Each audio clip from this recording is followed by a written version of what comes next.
Hello and welcome to How to Play Triominos prepared in the scope of Game-Based Learning Erasmus Plus project. This video will cover how to play the game Triominos with all necessary details. The video starts with its connection with problem-solving skills. Then general concepts and gameplay is explained. Finally, the video finishes with the review of the rules of the game.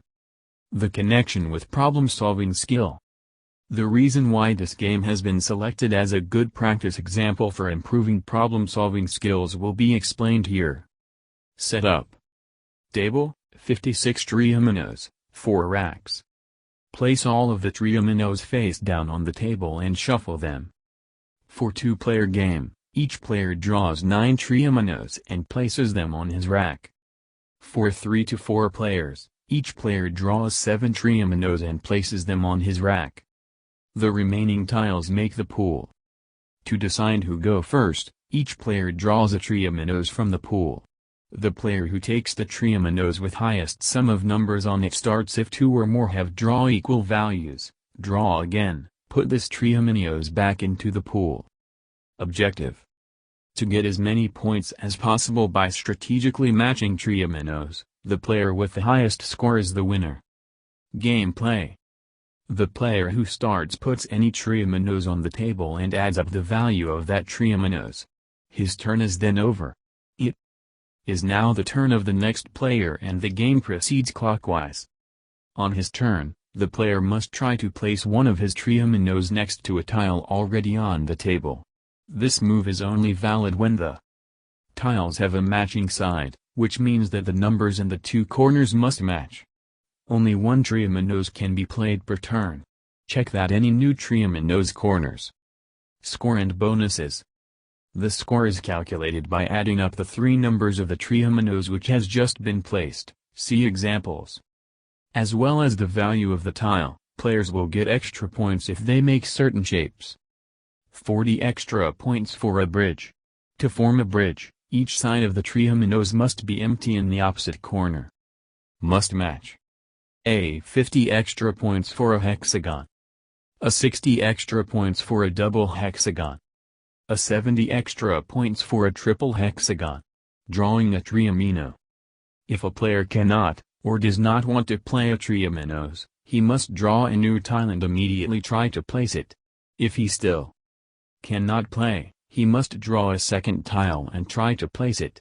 If he fails once more, he draws a third and final tile and attempts. For every Triominos bought in this way, 5 points are deducted from the player's score. If the player has bought 3 tiles and has still not been able to put down a matching Triominos, the player loses 10 more points, so 25 points in total, 5 plus 5 plus 5 plus. His turn is over and the next player continues to place it one last time. 10-point penalty. End of the game. When a player places his last Triomino, he scores a bonus of 25 points, plus the total of all the points the other players still have on their racks. If a player has to draw a tile and the pool is empty, he misses his turn and his score does not change. If none of the players can play, the game ends. Players count the points remaining on their own rack and subtract that total from their score. Each tile is unique, so it is a good idea to come up with a positioning strategy.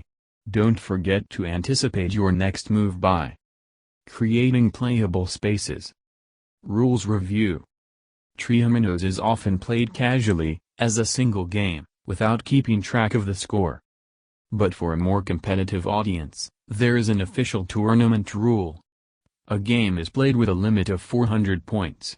Usually. This means you need to accumulate points in 2 or 3 rounds.